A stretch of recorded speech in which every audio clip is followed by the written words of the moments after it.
Je vous propose de commencer en espérant que d'autres volontaires se joignent à nous entre-temps. Donc je me présente, Roxane Benedetti. Je suis directrice d'Even Conseil, qui est une filiale du groupe 7, Caisse des dépôts, expert dans le conseil en transition écologique auprès des territoires.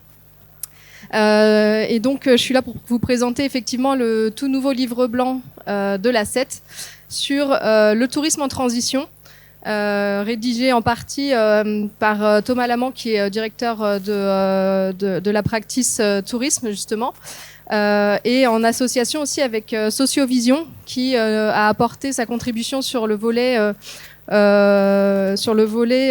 clientèle et perception de la clientèle sur le sujet du tourisme durable. J'espère que vous m'entendez bien. Donc pour commencer, déjà quelques constats qui sont, je pense, de plus en plus partagés.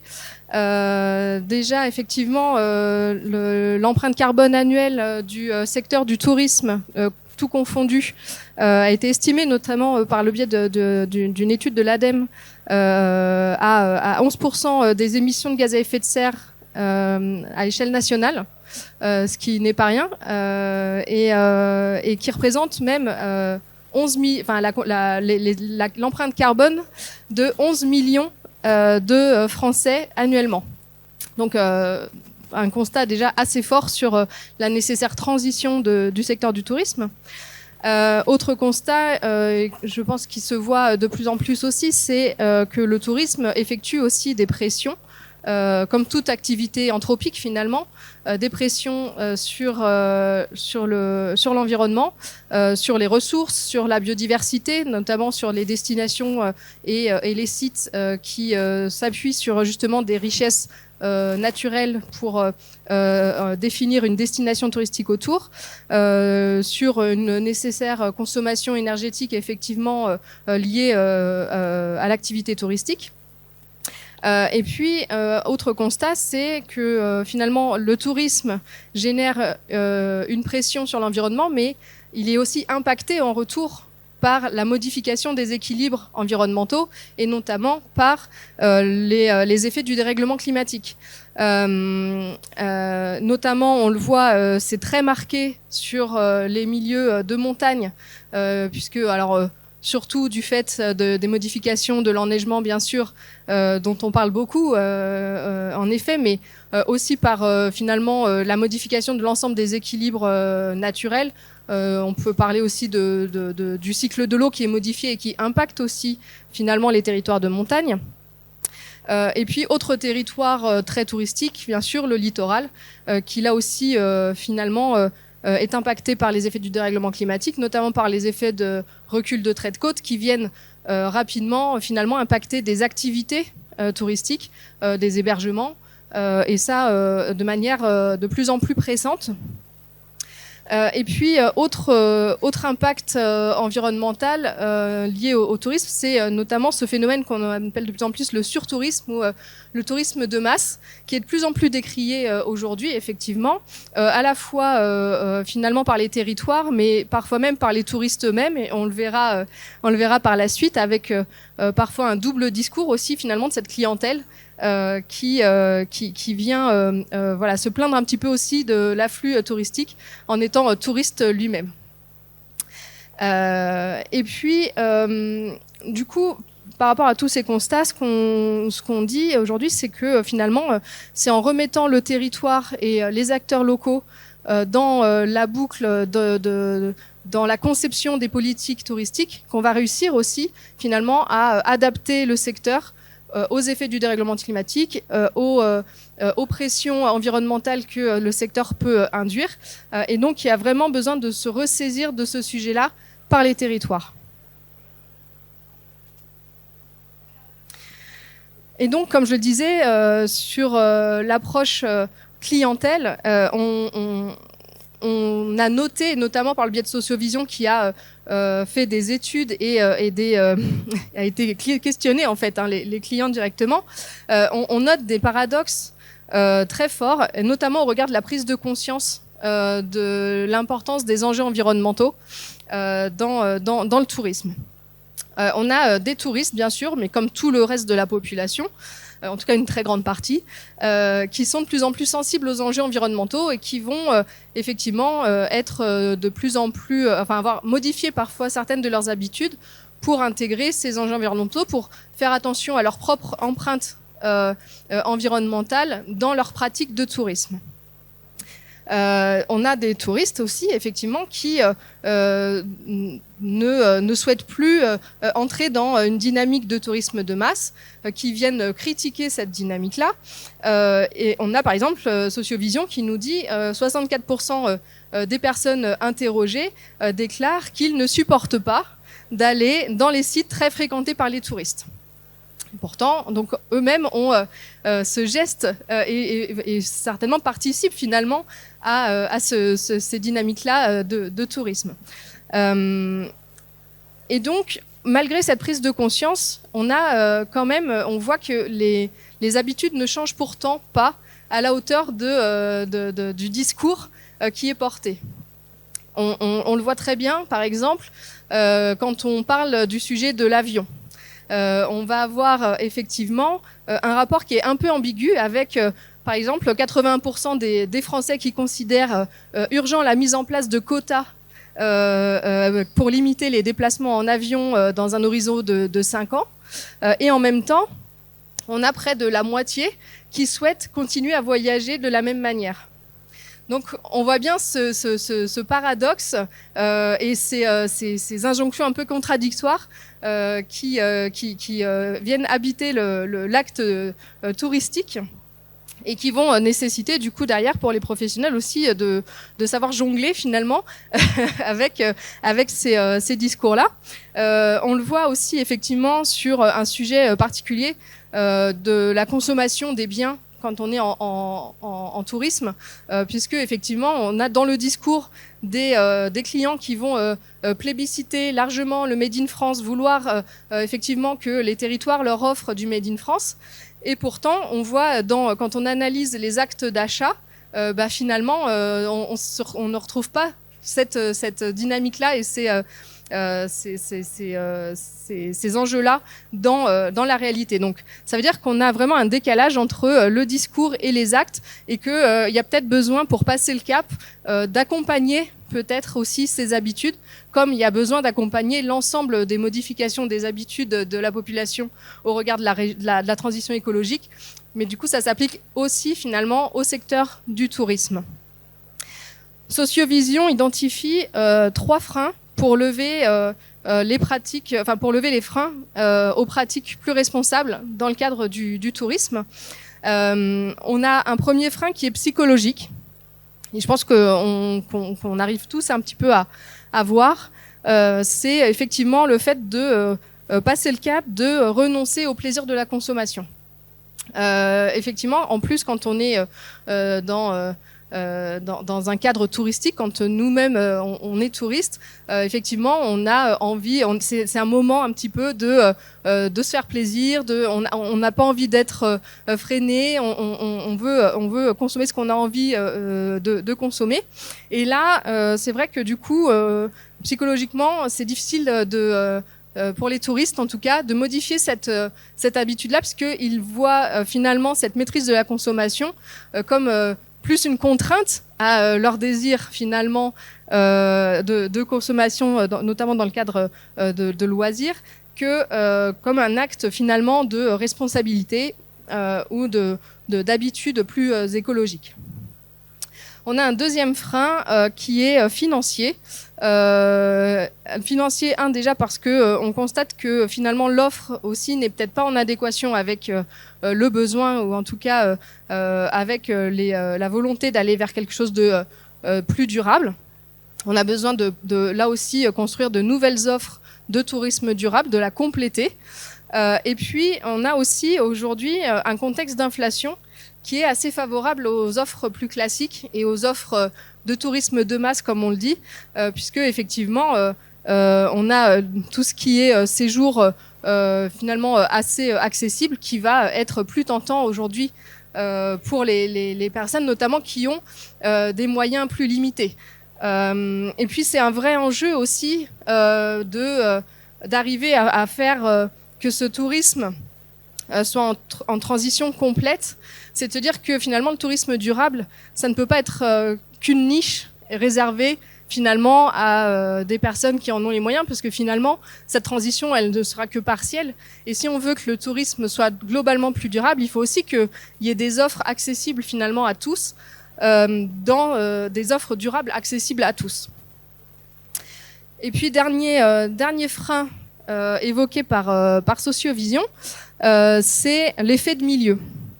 C'est-à-dire que pour modifier nos habitudes, on a besoin d'avoir des exemples concrets de modification d'habitudes très proches de nous. Dans nos relations presque directes, d'avoir des gens qui font déjà ce geste finalement de modification de leurs habitudes pour se dire effectivement, pourquoi pas moi? Et ça, c'est aussi un cap à passer pour réussir à être dans un acte de tourisme durable plus élargi.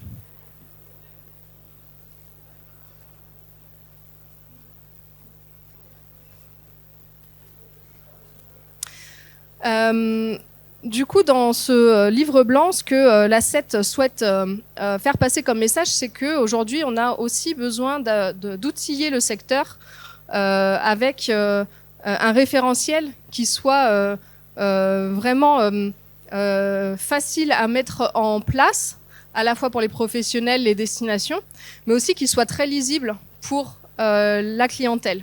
Aujourd'hui, on n'arrive pas vraiment à ça.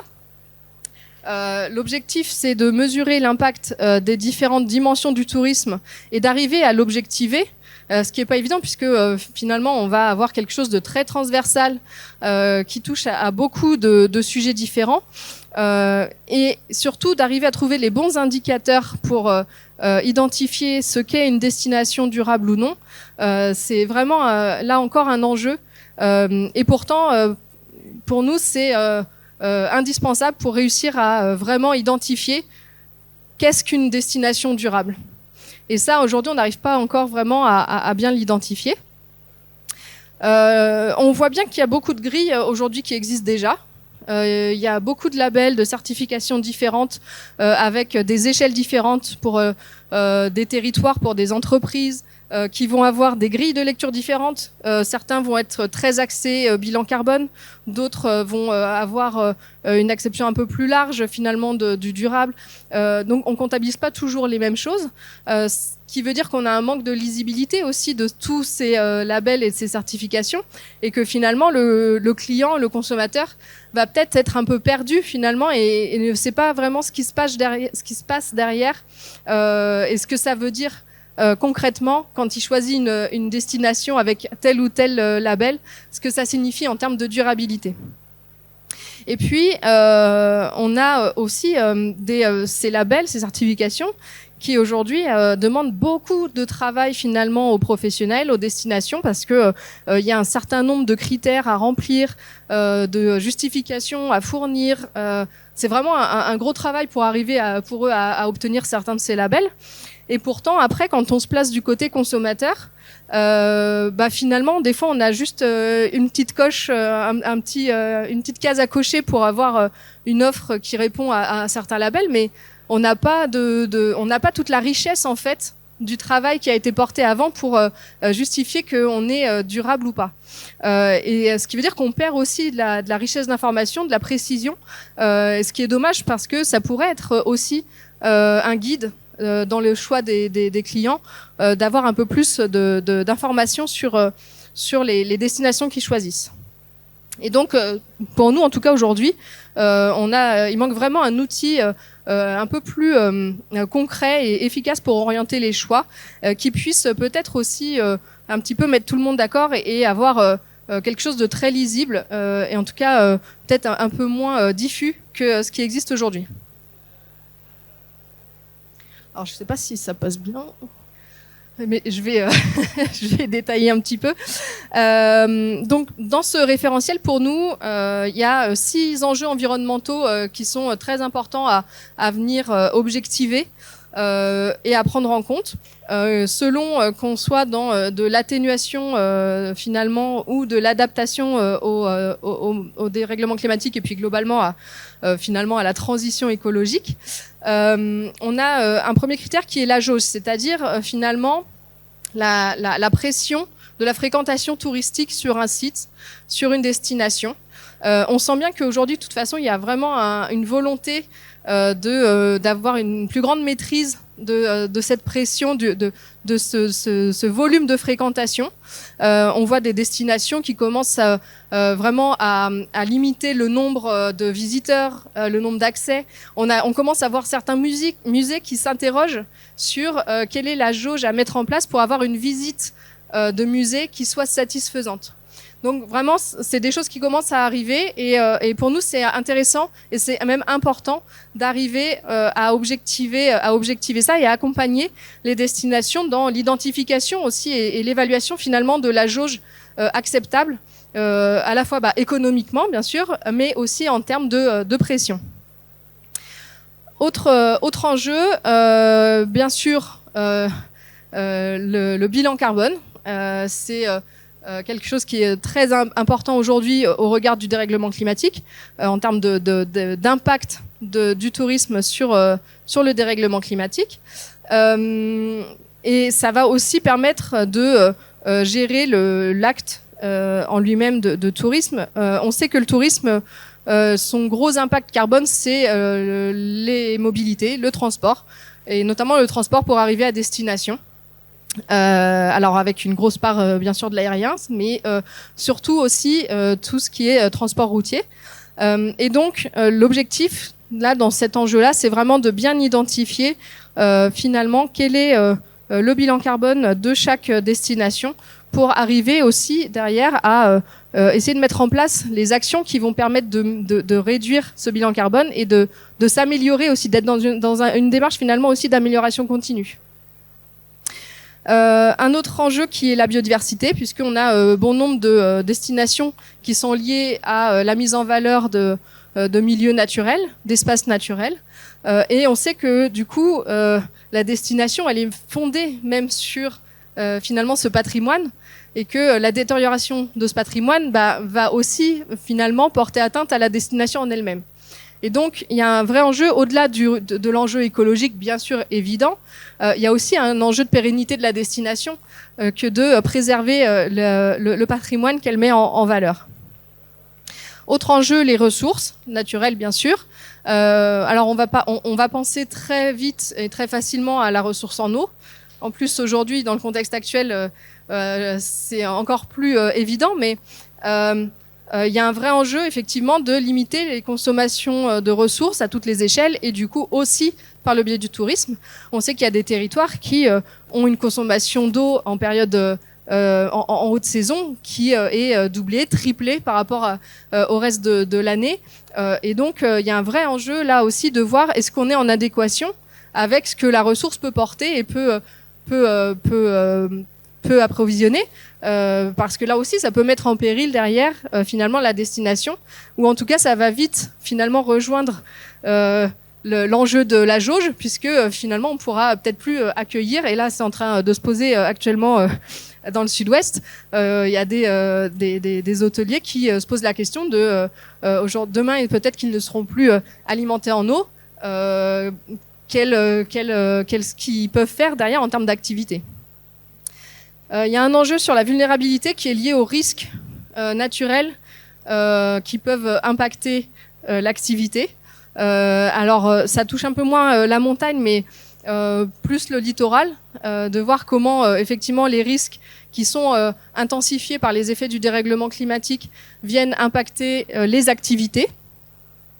Et puis, un enjeu lié à l'urbanisation, l'artificialisation des sols. Aujourd'hui, on est dans un contexte où finalement chaque hectare artificialisé compte, et vraiment finalement les permis d'artificialiser vont être distribués demain de manière très parcimonieuse. Et donc, il y a un vrai enjeu de se dire est-ce que ma destination, est-ce que mon site participe finalement à cet enjeu d'artificialisation? Est-ce qu'il peut pas participer plutôt à de la désartificialisation, à de la renaturation, et donc être dans quelque chose de plus durable globalement. Donc voilà une proposition de 6 enjeux qui sont intéressants à suivre et qui pourraient fonder finalement demain un référentiel de tourisme durable, peut-être plus englobant.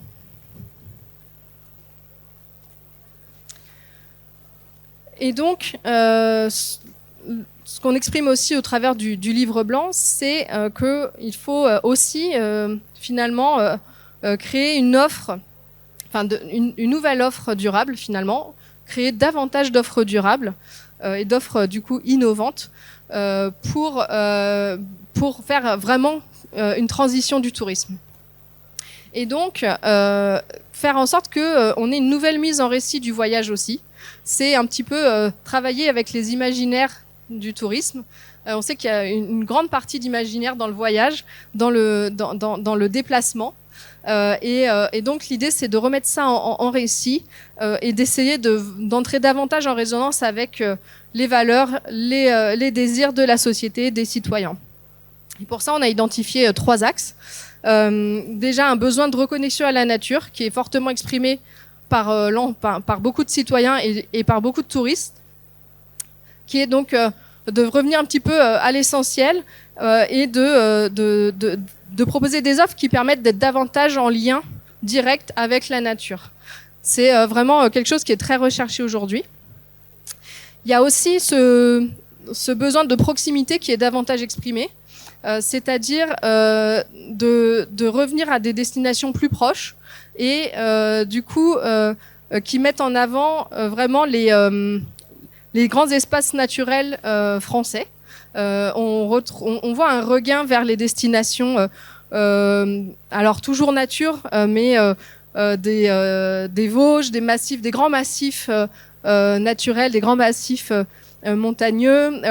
On a la Bretagne intérieure aussi qui a un regain d'activité touristique, et donc vraiment une recherche de proximité plus importante. Et enfin, on voit une clientèle qui se tourne davantage vers le tourisme de la lenteur, le slow tourisme, où finalement le voyage, l'acte, la mobilité pour arriver à destination fait partie du voyage. Et ça, on le voit, ça commence vraiment à arriver de plus en plus chez les jeunes générations qui vont être dans quelque chose de très itinérant dans leur acte de tourisme.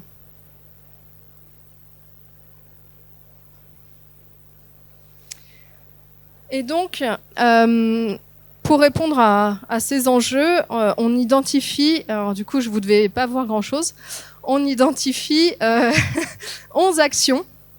11 actions pour faire émerger de nouvelles expériences de voyage, donc 11 propositions d'actions et de modification des habitudes. Déjà, effectivement, sur le volet développer une politique de l'offre, c'est de se dire finalement aujourd'hui, est-ce qu'on a une offre de tourisme durable qui est suffisante et qui permettrait que les gens viennent vraiment se tourner vers cette offre-là. C'est déjà de peut-être construire davantage d'offres autour des produits itinérants. Comme je le disais, on a vraiment quelque chose un retour à cette itinérance, et donc notamment par le biais de destinations autour du rail, du fluvial, du vélo. Ça se développe de plus en plus, et il y aurait certainement quelque chose à construire autour de ces grands axes de déplacement qui ferait vraiment cette famille de tourisme autour de la mobilité finalement. Deuxième action, c'était toujours en lien avec cette recherche de nature, finalement de faire rêver par des hébergements qui sont plus en communion avec la nature. Ça, c'est des choses qu'on commence à voir de manière déjà assez développée dans les territoires, avec des offres d'hébergement léger, de plein air, avec on voit les cabanes dans les arbres, ce qu'on appelle aujourd'hui finalement les hébergements insolites. Ça commence à arriver, et l'idée serait de renforcer finalement l'offre sur ce volet-là. Du coup d'avoir aussi une communication à la hauteur finalement de l'offre qu'on peut produire. Aussi de développer finalement l'offre de proximité.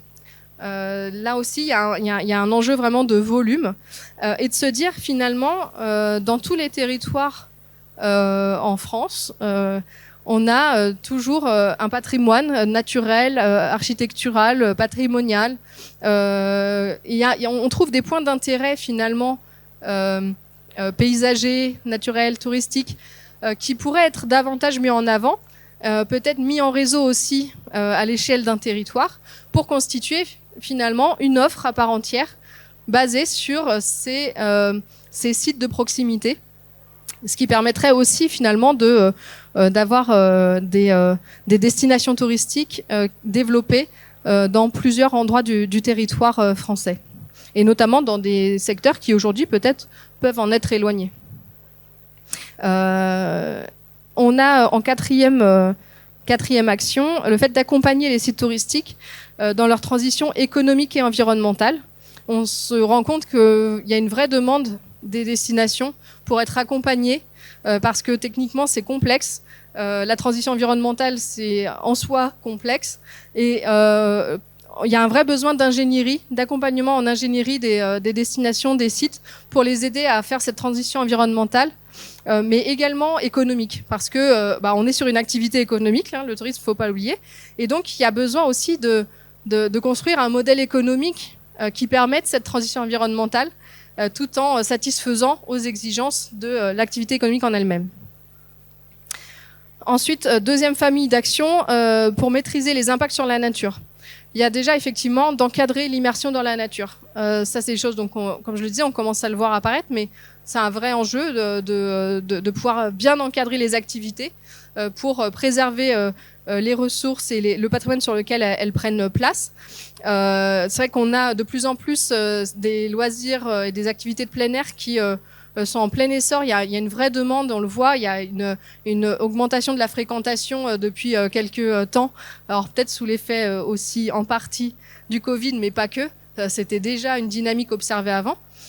Et donc, ça veut dire qu'on a plus de pression sur les écosystèmes, et donc ça nécessite de bien les encadrer pour pouvoir réduire les impacts. C'est aussi donc de protéger et sensibiliser. C'est-à-dire que finalement, c'est un peu une déclinaison de l'action précédente, mais de se dire finalement cette fréquentation, elle peut aussi être guidée. Il y a des endroits où on va pas aller du tout parce qu'on veut qu'il y ait une préservation stricte de cette richesse écologique, mais par contre, du coup, on va adapter l'activité aux espaces moins sensibles. Et puis, c'est aussi de se dire que par les activités de loisirs ou de tourisme, on peut avoir une dimension pédagogique non négligeable, de sensibilisation de la population, de la clientèle, aux enjeux de préservation des écosystèmes locaux. Et donc, c'est un levier à ne pas négliger.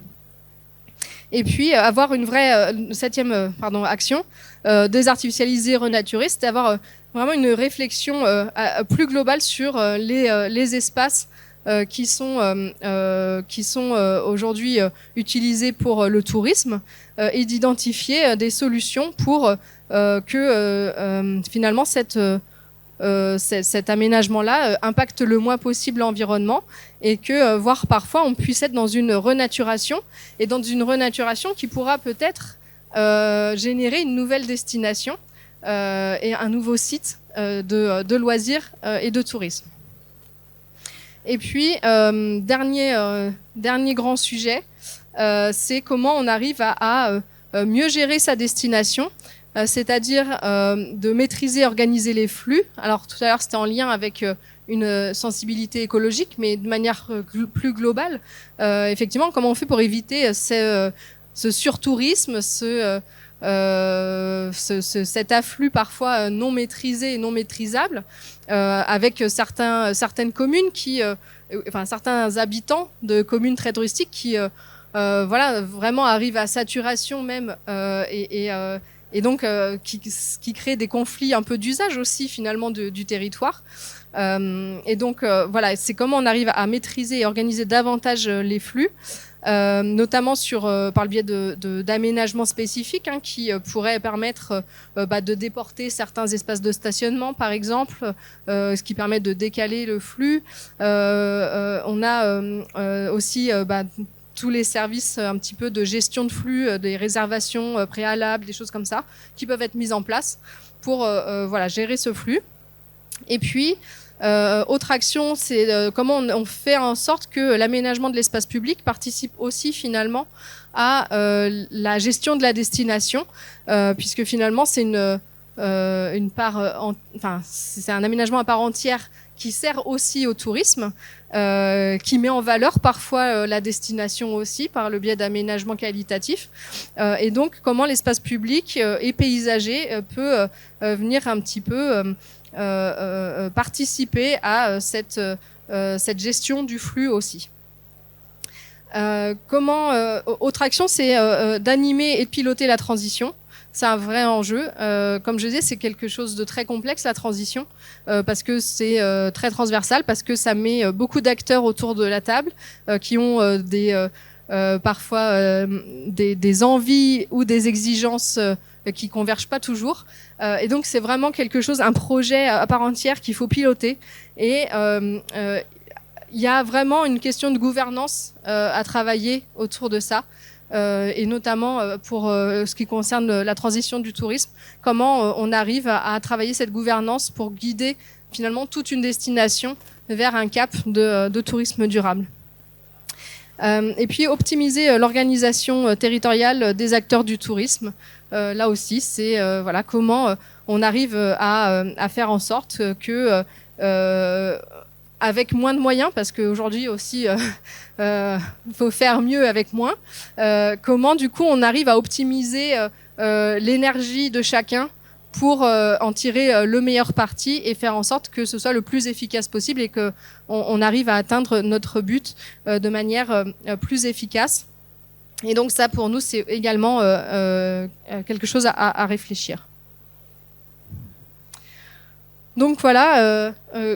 En synthèse, des enjeux très importants devant nous, des acteurs complètement différents et très nombreux. Mais en tout cas, ce qu'il faut garder en tête, c'est que pour nous, il est important de guider mieux le choix de la clientèle vers les destinations durables. Il y a un vrai enjeu de développer l'offre durable, puisque il faut que finalement chacun puisse s'y retrouver et trouver sa destination durable au moment où il souhaite choisir sa destination. Ça veut dire qu'il faut un outil aussi pour rendre ces destinations plus lisibles au moment où on va choisir sa destination. Et puis, il faut aussi que ça soit adapté aussi aux exigences des professionnels du tourisme, parce que il faut aussi que ça leur serve cette activité qui, pour beaucoup, nourrit et vient vraiment, est importante dans la vie même du territoire. Et qui a une grande place sur le volet économique parfois. Donc voilà, c'est 3 grands leviers qu'on propose de travailler pour augmenter finalement cette visibilité du tourisme durable et faire que le tourisme soit davantage en transition, en accord avec les enjeux actuels. Voilà. Je ne sais pas si vous avez des questions ou des interventions.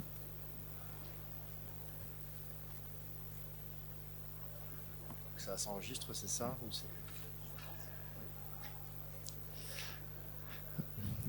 Merci beaucoup déjà de cette intervention, c'était vraiment très éclairant. Je me présente rapidement, je suis le responsable scientifique d'une start-up qui s'appelle Reveléo. Et j'aurais voulu creuser avec vous un axe que vous avez, semble-t-il, effleuré. Et je pense qu'on pourrait un peu creuser ce sillon quand vous parlez des nouveaux imaginaires. Donc vous dites la reconnexion, etc. J'aurais voulu aller plus loin dans le bien-être et aller même encore plus loin sur la question de la santé. Nous, pour travailler avec un certain nombre de territoires sur ces enjeux de santé environnementale, on se rend compte que ça pourrait être d'ailleurs dans votre liste d'actions la mise en valeur des bénéfices pour la santé des activités qu'on peut faire sur un territoire l'intérêt de la chose, c'est que la santé environnementale et la transition écologique objectivement se rencontrent. Si sur un territoire, je vais faire le tour de la ville à pied plutôt que dans un autobus, c'est meilleur pour ma santé à plein de titres, sédentarité, qualité de l'air, etc. Et c'est meilleur pour la transition écologique, je ne consomme pas de carburant, voilà.